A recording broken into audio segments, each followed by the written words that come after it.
Hello, hello.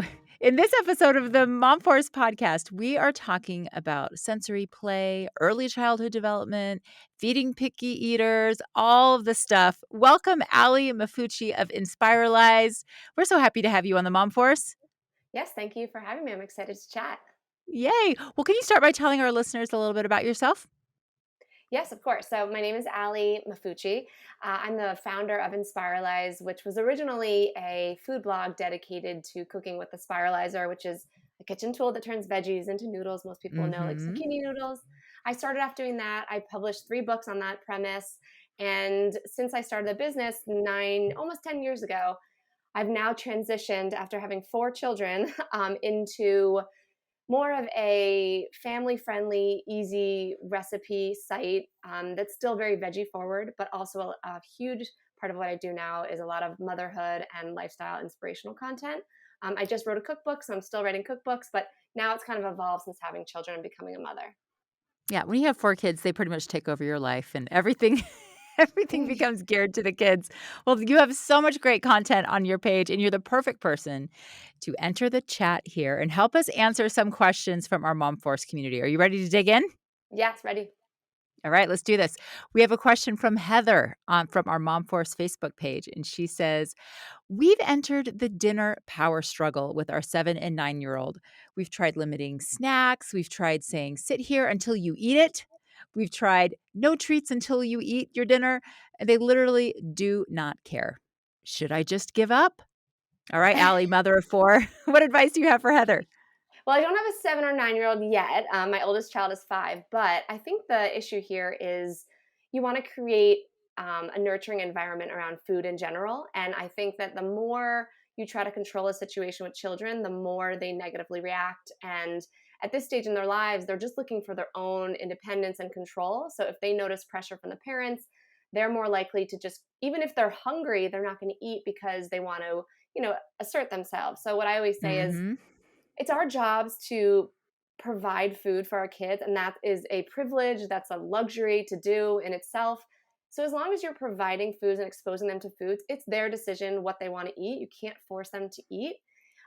So I always say I present the food, they get to pick what they want. And if you look at your kid and the way they eat, you want to trust them a bit. You want to trust their knowledge of their own body and the way it feels. So I'll notice my son, he won't eat a vegetable for 5 days. And then one day he'll ask me for broccoli or string beans or something because I always present those foods so he knows they're available. So I think that we need to put a little more confidence in our kids and them knowing their bodies and what they need. Maybe they're running around, they just need a lot of carbs because they need a lot of energy. But I like to look at the week instead of the day because if you look at the day, it's like, okay, my son ate a bagel, chicken nuggets, and French fries. Yeah. But if you look at the week, it's a much better picture. Yeah, I love just putting the job to be done for us is to provide the food, not to make sure it gets in their bodies, 'cause no one needs another power struggle, right, at the dinner table. Exactly, and it's hard enough to get food on the table, so you've done a great job if you've gotten to that point. Exactly. Well, and something that I've noticed in all of your recipes are very veggie forward, and often these battles are around vegetables. Any advice around that?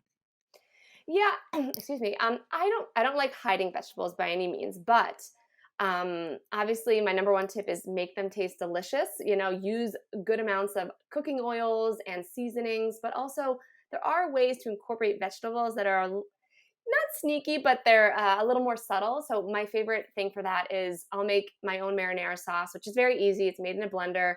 But I'll, chop up a bunch of vegetables, roast them, and then just puree them into the marinara sauce. The kids Mhm. can't see them, but it has a nice little taste, so they're still getting that flavor exposure, and it makes you feel a little better because if they're eating pasta with that veggie pack sauce, you can, relax a little bit. Yeah, that's true. My kids love turkey lettuce wraps, and Oh, in addition to the turkey, I get my little Ninja blender or chopper, and I chop up every vegetable in my fridge, and they have no idea because 'cause they're so tiny and small, and they just mix up all in the ground beef, and they love it, and it feels like if this is the only thing they really eat, they're covered for the week. I love that yes, advice of looking at yes, the long view of the whole week. So I love good. that. Okay, here's another question. Now, Allie, you have one-year-old twins, correct? Yes. Amazing. And then how old are your 2 older kids? So my daughter is almost 3.5, and my son just turned 5. You are in the thick of it and the perfect person to answer this question from Mary. She posted this on our MomForce Facebook group. She says, I'm wanting to start doing more daily structured playtime with my 16-month-old. What are your favorite resources, activities, etc., that have worked for you and your kids? What does Okay. playtime look like at your house? Well, because I do have a 1-year-old, a 3-year-old, and 5-year-old, it's very different. But what the way I like to approach playtime is what do my kids need in that moment? What are their bodies needs? So, if it's when they first wake up, for some reason they are just raring to go and they need to get their wiggles out, especially if it's before school. So I'll do an active kind of playtime. So we have stomp rockets, which are these little things that Oh, yeah. yeah, My you kids stomp love on. those. Those are They're awesome. great. They're a hit. You stomp on it and it shoots up into the air. So I'll say, okay, go outside, do the stomp rockets while I make breakfast. And then, after school, they've composed themselves all day. So I'll let them go to the playground for an hour and have that kind of playtime. But during the day, if you have a 16-month-old, obviously, to answer this woman's question, um, I think we underestimate the value of just bringing our children along for everything and using those moments for play. So I love taking my Mhm. twins out on errands. And, if it's something they can just kind of watch and participate in a certain way, maybe it's picking something off a shelf or, when we get home, picking things out of the grocery bags or something like that. That is play. It's like play Yep. by association, I guess. So I do a lot of that. But the resources that I love, Instagram, Mother Could, I love Busy Toddler, Days with Gray. Those are all creators, women, mothers who have Yeah. created great resources. I love them, but also my own activities for 16-month-old. They love to scoop and sort, so I'll just like place, different bins and a scooper of some sort, just a spoon and maybe little balls, and they'll scoop. I love throwing them in the bathtub. If you're a messiverse, you can just throw them in the bathtub, bubbles, water, little floaty boats or toys, maybe finger paints, and just let them have fun. That's a great one too. Yeah, so good. We actually had Miriam from Mother Could on the podcast too. She has so many great ideas and she's also in the thick of it with her kids. And I love how you just said living your life, that is play to a 16-month-old. Going to Costco, that is like a grand adventure. And so you don't need to put all this extra pressure to create some structured playtime when you get home. That is the Exactly. playtime. At that age, they're thrilled. Give them a couple little samples along the way. So good. Exactly. I have to say, I brought my kids into New York to something called the Slime Museum, and Yes. yeah, I've been and there. I actually oh, I have a daughter obsessed with slime, and I stopped by there last time I was in New York. oh yeah, it's great if someone doesn't or loves slime, obviously. So we went there, and then afterwards, we walked to my husband's office, which is a few blocks down, and we went to his office. And honestly, I think my kids had more fun playing with like post-it notes at his office than they did at the slime museum. So it's just a good reminder. These kids don't need all these fancy dedicated playtimes and activities. They just want to be with you and they want to be experiencing life alongside you. Yeah. Oh, so good. Because that slime museum was not cheap. It was It costs not, a lot and of it's money too. a germ fest. Yes. Very germy. That's what I thought too. Okay, let's keep going. Let's see, what was my next? Okay. All right, you ready for another question? Yeah. This one is from Rihanna. And she has a question about sensory activities and little ones. She says, when and how often should I be doing these kinds of activities? I'm an easily overwhelmed mom. And I think we can all relate. I think overwhelm is common in this mom job, but it's particularly for sensory activities. They can be really helpful for development, but like, do we need to feel extra added pressure to do them? I blame Instagram and Pinterest for this obsession with sensory kits. And don't get me wrong, I do them and I love them. And I particularly choose times of years to do them. I love like themed kits. So around Halloween, I just got them like a Halloween sensory kit. But I by no means do sensory activities all the time. Um, I think there's way too much pressure on that. I feel like parents, or especially mothers, who tend to plan the activities for the kids, I feel like there is a pressure to do that. Like if I don't do a sensory kit or a bin, my kids aren't going to develop, motor skills that they need to. I don't think that's the case at all. And what I always tell people who ask me this question, because I've actually gotten asked this question before, is my favorite way to get sensory play in every single day is meal times. So Mm. Playing with food is the best way to get a sensory experience. And if you have a small baby, baby led weaning is great because from 6 months, when you start solids with them, they're feeling foods in their hands and they're feeding themselves. So even if you aren't doing baby led weaning and you're sticking to purees to your baby, when they get older and they are eating those foods, serve it to them in a way that they can really experience it. Give them yogurt in a bowl with some fruit and let them pick it out. Let them get really messy and then put them in a bathtub if that really, you know, freaks you out. But that is my number one tip because kids have to eat, 3+ times a day. So you have all those opportunities to get sensory play in. Yeah, and right as you said that, I had this little voice in my head, "Don't play with your food."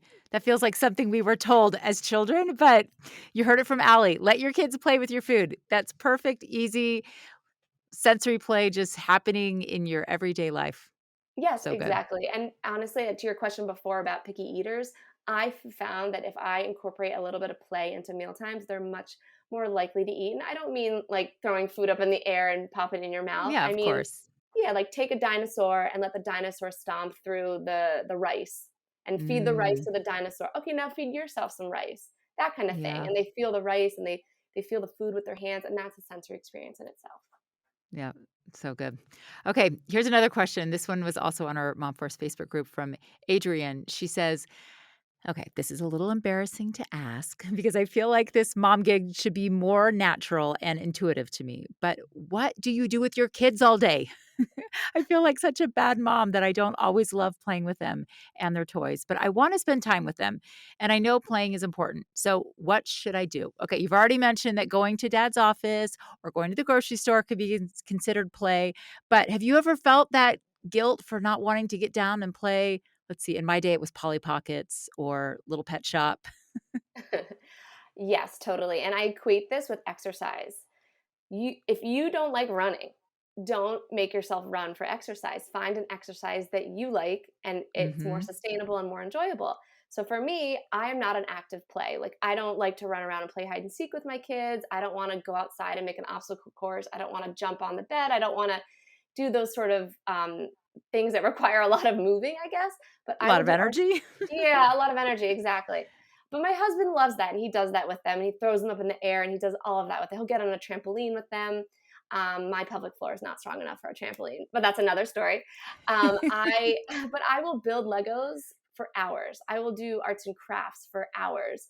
So my advice to this woman, I think it's a common issue, but find something that you like that you love to do and involve your child, and if they don't like it you can obviously find something else and trial and error. But I feel like when you are expressing interest in something, your kids tend to engage with you more, and then you'll just look forward to playtime. Like I love finding a new we just did handprint ghosts on black construction paper, and I have so much fun doing that. I love it. I love preparing it and everything, and my kids have so much fun with me now. They ask, oh, when can we do another project? So I think that would Yeah. be my advice for her. Yeah, because it is true. This mom gig is hard enough that we don't need to torture ourselves with things we don't love because kids, they're totally happy to just my mom called it parallel play. Like she would always be working on a sewing project or a craft project, and we would just sit next to her and kind of mimic her and copy her. And she never, ever, ever sat down and played Legos with us, or literally, I have no memory of her playing anything with us. But she was a terrific, wonderful mother and no pressure. Adrienne, take all that pressure off of yourself. You're good. Exactly. You're doing a great job. Awesome. Okay. Also, just to Um, say something, just the fact that she's asking this question, Adrian's asking this question means you're a great mother. The fact that you care in the first yes. place, that's amazing. I feel like we don't give ourselves enough credit. We're always worried about, oh, are sensory kits okay? Like, how can I do this? How can I do that? The fact that you even care is amazing, and your child absorbs that. Yeah, I love that. That is so true. Going off of that idea that this mom gig is hard, it can also be exhausting. I posted the question to my Instagram community for best advice for tired parents. And Miss Diane 132, she says, "My daughter is 2 months old and it's caffeine, baby." Which, a lot of us can relate. What is your best advice for tired parents? I feel like it's not going to be advice people want to hear, but honestly, consistent as possible exercise and fueling your body right. If I Mhm. don't eat well and I don't get in at least 10 minutes of movement in the day, I am so sluggish, I'm irritable, and it's hard to get there and it's hard to establish the routine, but once you do, it's so much more powerful than caffeine, and I find myself, I'm like, "Oh, I didn't have my afternoon coffee today," and I was like, "Well, I had a longer than usual workout, and it really energized me for the day." So that would be my biggest advice. I think there's certain foods you can eat that help fuel your body and give it energy. Yeah, and I love that you said 10 minutes because I think often we have in our mind, "Oh, we need a 45, 60-minute workout, or if we can't do that, then it's not worth it." But a 10-minute walk around the neighborhood or just doing some calisthenics, that's all you need, right? That's all you need is just a little elevated heart rate, and it's like the endorphin high even that usually energizes me. That's all you need, and I know it's hard when you're so exhausted to then say, "Okay, well, we need to exercise because that's gonna give me energy," but usually once you put on your shoes, you put on your outfit, and you go to exercise, you immediately feel better, and as I said with picking the kind of playtime you like, picking the kind of exercise you like as a mother, also, it's kind of like, "Okay, I get this for me. I get to choose what I'm going to do in this 10 minutes, and it's just for me." And if you look at exercise as a form of giving yourself energy so you can be a better person and then therefore be a better mother, I think it shapes your priorities better. Yep, and something is better than nothing. 10 minutes is Totally. better than nothing, and I know I always feel better if I just do 10 minutes. Twice this week, I've gone down to my gym intending to do a 45-minute workout, and it's been more like 7 minutes.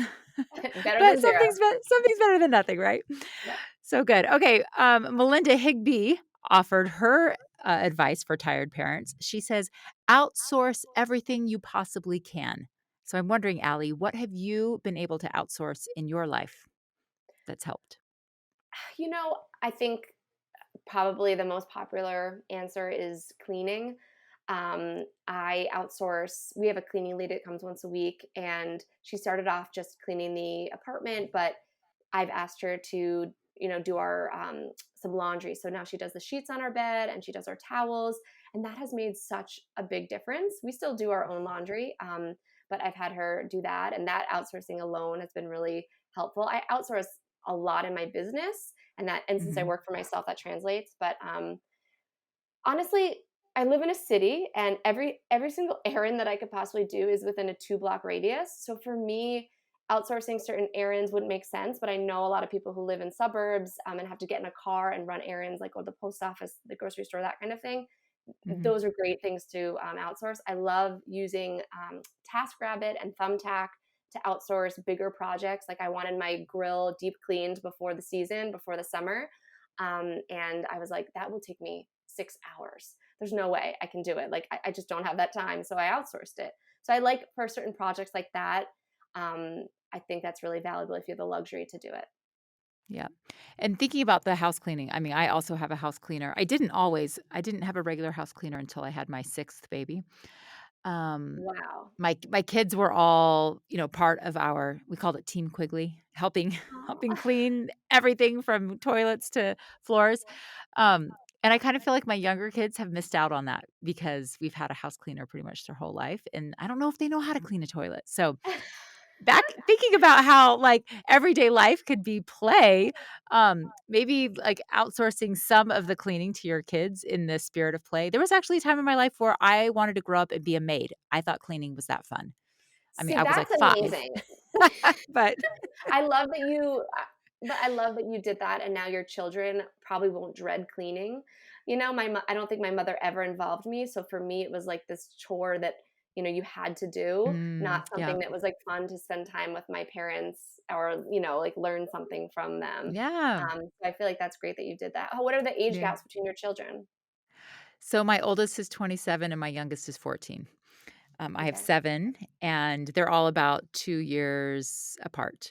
So by the time Wow. baby number 6 came along, I was so overwhelmed, and actually my mother-in-law was really scared for me. She's like, "I don't know how you're gonna do this," and so she hired a house cleaner for me, and then there was no going back, especially as a working mom, like, that's just It's been so nice to not have to think about that, but It's survival, and I think that I don't know if you feel this way also, but I feel like there's so much shame put on mothers for outsourcing or asking for help or having help. We have yeah. a nanny, I have 4 kids, they all have different schedules or doing different things. I couldn't logistically do it on my own, and even if I could, the strain that it would put on me would make me a lesser mother in for the way that I'm wired. So I feel Yeah. like there shouldn't be the shame around it. We're not supposed to have kids in a silo. We're supposed to have live in a community like how it originally was and have people helping family nearby. We have no family nearby. So for me, that's how I get my help. And I think there's nothing wrong with that. There's no difference between having help than asking your family to help. It's the same thing. You need it. Exactly, and I love that you pointed out that we're all different, right? We have different things that we're gonna enjoy, different things that come easy to us, different things that we dread, and so our motherhood shouldn't look like anyone else's. Just Exactly. customize it to you and your family. Such great advice. Okay, Allie, you throw some amazing birthday parties. You've gotta check Allie on Inspiralized on Instagram. She has a highlight bubble with some of her party highlights. Do you have another birthday party on the horizon? Or what's something that you're excited about right now and looking forward to? I appreciate that. I imagine with 7 kids, you've thrown some pretty killer birthday parties in I your time. have. Actually, I was just telling my girlfriend about the epic Pokemon party that I threw. I bought, like, this giant batch of ping pong balls and hand painted them all as Pokeballs and did a scavenger hunt. Oh my gosh, that's That amazing. was a different life. My parties have become way more practical and yeah, less It's a intricate, but different stage of yeah, life. exactly, exactly. I love throwing parties. So my job before I did started Inspiralized, I did party planning, I did event management. Oh, So fun. so I love it, and any excuse for a party, like even having friends over cheese and crackers, I'll turn it into like a theme night with like an activity. I just love parties. But my husband is born the day before Halloween, and Halloween is my favorite holiday of all time. My daughter But was born that day too. oh, really? Oh, Yeah, we got it. She's kind of scarred about Halloween parties, though. I think I threw one too many Halloween-themed birthday parties for her. I know my husband's the same way. And when I married him, I'm like, oh, this is so great. We can have Halloween themed birthday parties. He's like, no, I want my birthday to be separate than Halloween. I'm like, Yes. no. I even invested in a fog machine when she was, like, 3 because I'm like, "This is gonna get a lifetime's worth of use on her Halloween birthdays," and one year she's like, "Mom, no more. I can't do it." Oh, I love that. That's so cute. Well, so long story short, I would throw him a birthday party, but we're actually going to Puerto Rico, which is another reason I'm excited, or something I'm looking forward Oh, to, yes. because we haven't brought my husband is from Puerto Rico, and we haven't brought our kids to Puerto Rico to visit his side of the family since they were born. We've had Aw. like setbacks like hurricanes and COVID and Oh, Zika yeah, and like just a all these few little different, things. yeah, a few little things. We haven't like been able to go with everyone, so we're going there for his birthday. We'll be there for a week, so Oh, I'm very excited for that. Like we haven't had good family time together, so I'm yes. excited. Yes. I'm Oh, excited I'm for them so to happy see for that you. part of his family. Yeah, I'm excited. But Yeah. my daughter turns 4 in June, and sadly, that's probably the next big birthday party I'll throw. But I'll sneak in some little holiday themed like kids parties in there. Yeah, We have awesome. Valentine's Day coming up. We got a lot of things to celebrate. Oh, yeah, a lot a lot to work with. Yeah. Well, I'm sure if you've got a family vacation on the horizon, that means lots of family photos. I know we tend to take a lot of photos when we're, off on an adventure or on a vacation, but here at Chatbooks, we talk about the importance of everyday magic, all of those little in-between moments. Those are important parts of our story, and actually, for me, capturing those moments is a gratitude practice, and I was flipping through my camera roll before while I was waiting for you to get on this call and looking, back at the week, and one of my magic moments that stood out was just a picture snapped at a place called Chubby's. Can you imagine a worse name for a restaurant? Terrible. That that is where my youngest son works right now. Um, and he just got promoted to work the grill, so we also showed up to surprise him, and my husband snapped a picture of us sitting around the table at Chubby's, and I just like, oh, that just warms my heart because it's just like an everyday moment, but it marks just a unique stage in our family's life right now. My baby is working at a restaurant. Um, so I'm I wondering, Allie, do you have an everyday magical moment that you've captured recently that you would, share with us? Yeah, of course. By the way, that seems like a very full, joyous table. It must be incredible to Oh, see. Just knowing having 4 kids, I mean, that's your heart must be so full. I do have a moment actually. and it happened yesterday. So my son, now that he's 5, is very into using my camera to take photos of the family. He'll take a photo before my husband and I go on a date. He'll ask to take a photo. He takes Oh, really yeah, and he takes really great photos, and he has my phone, and he'll take a photo. I won't even know that he took it, and then later on I'll look through my phone. I'm like, "Who took this picture?" And it's the best depiction of us because we didn't know it was happening, and it was like a magical moment. And I have so many of those on my phone. So now when my son takes my phone, I don't like get mad. I'm like, "Give me my phone back. Like, don't play an app on oh, my phone." he's Now I'm gonna like, get "Do some your good thing." content. Yeah, but he took a photo yesterday. It was a photo of me just after I finished nursing the twins, and that was the moment. Like, you could see it in my face. That was the moment where I was like, "This is the last morning I'm gonna nurse the twins."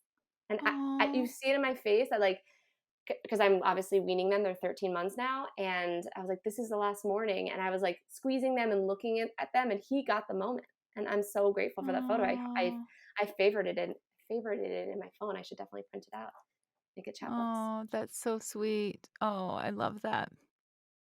That's a tender moment. That like I felt a little verklempt as you were talking about weaning your babies. That is quite a milestone. Yeah, and my last babies, so it was especially Mm, meaningful. so good. Well, Allie, thank you so much for being here with us today. Can you tell everyone where they can find you online, all the stuff? And oh, tell us about your cookbook. Yeah, of course. So online, I'm Inspiralized pretty much everywhere, but I'm mainly on Instagram. My blog is inspiralized.com. And I just came out with my fourth cookbook, which we found out became a New York Times bestseller in its first debut Yay, week. Thank you. congratulations. And that's called Feeding Littles and Beyond. And I'm most excited about that because it's just been like a culmination of my career and where it is and who I've become now that I am a mother. I have 4 kids. The kind of recipes that I make, this is what I feed to my own family. And I'm so honored to bring that to other people's homes and their meal times and their plates. And I wrote it in collaboration with Feeding Littles, who, if you have any questions about picky eaters or anything related to that, they are the absolute resource. Megan and Judy from Feeding Little. So I wrote it with them. So they are an occupational therapist and a registered dietitian and feeding specialists. And we wrote it together. So I wrote the recipes and they kind of give their seal of approval on all of the recipes from an OT perspective and a nutritionist for infant feeding specialist. And it just has great veggie forward food that you can kind of bring your family together at the table again. So I'm really excited about that. I love it. I've been cooking from it every single day. I'm meal planning from it. So I hope that people can check it out. And my other 3 books are obviously, as I said before, more geared towards Inspiralizing. So you can find those all on inspiralized.com. Yep. Well, and you've been sharing a lot of your recipes from Feeding Littles on Instagram. I have favorited a lot of them. They all look so good. Even though my kids aren't so little anymore, I know they're going to love them. So, congratulations on another New York Times bestseller. And thank you so much for all of your great advice. Thanks for being Thank you. part of the Mom Force. Thank you so much for having me. It's an honor.